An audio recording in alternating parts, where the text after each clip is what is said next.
The bell above the shelter door chimed, a sound that usually filled Mark with a mix of dread and hope. Dread because each new visitor meant another chance for his heart to break, another potential owner who would walk away with a furry friend, leaving him alone. Hope, because maybe, just maybe, this time would be different. His eyes, though, were fixed on Luna. She was a wisp of a kitten, barely more than a ball of fluff, with a coat the color of twilight and eyes that shone like amethysts. She was sitting by the window, staring out with an intensity that surprised Mark.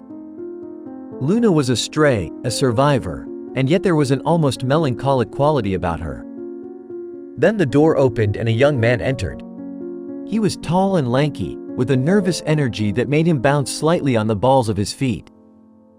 His eyes, when they finally landed on Luna, softened. There was a warmth in his gaze that Mark hadn't seen in a long time. Luna, as if sensing something, turned her head. Their eyes met, and a strange stillness fell over the room. The young man moved slowly, as if afraid to scare her. He knelt down and extended a hand, his fingers twitching slightly. Luna, without a moment's hesitation, rose and walked towards him. She nudged his hand, a soft purr vibrating in her tiny chest.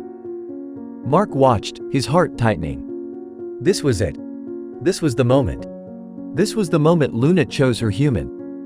The young man scooped her up gently, burying his face in her soft fur. A smile bloomed on his face, and Luna responded by winding her tiny paws around his neck, nuzzling him with a contented purr.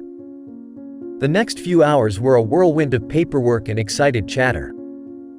Mark, usually so eloquent, found himself struggling to speak.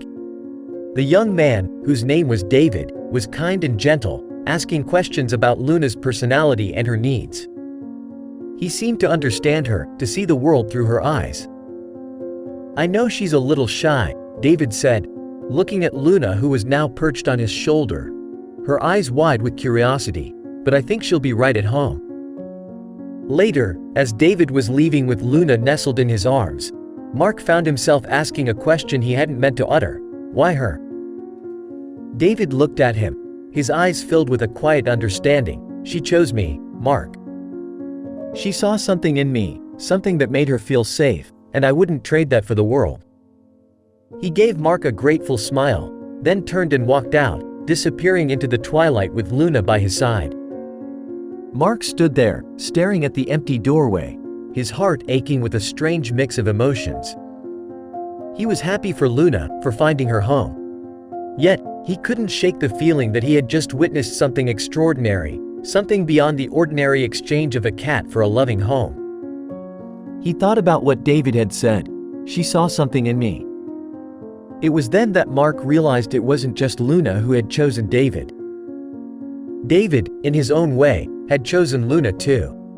He had chosen to see the world through her eyes, to understand the unspoken language of her purrs and the vulnerability hidden beneath her fierce independence.